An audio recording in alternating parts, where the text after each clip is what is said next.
Yeah, and I tell people, and this is the first time I'm kinda saying it on a podcast or something, like, there's oftentimes business that there might not be enough funds, you can't pay yourself. Luckily, I still have, like, other sources of income, I do have a regular job, but sometimes people say, "Well, are you making money off of it?"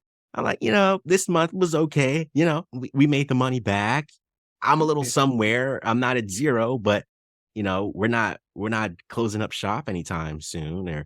Or sometimes I'm like, "Man, I didn't know this was doing so well." Like, this is crazy. I didn't think I'm still selling product from 2020. Like, this is insane.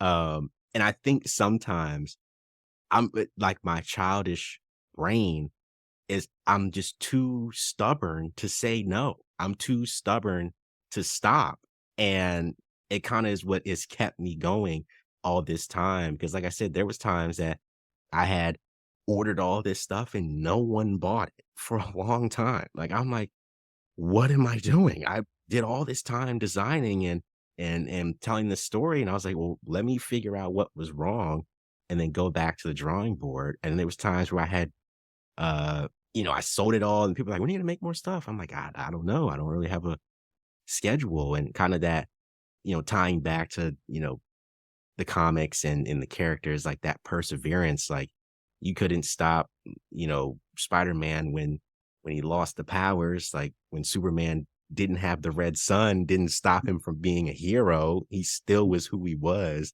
and figured out a way to solve it and figured out a way to kind of persevere because people want to see that.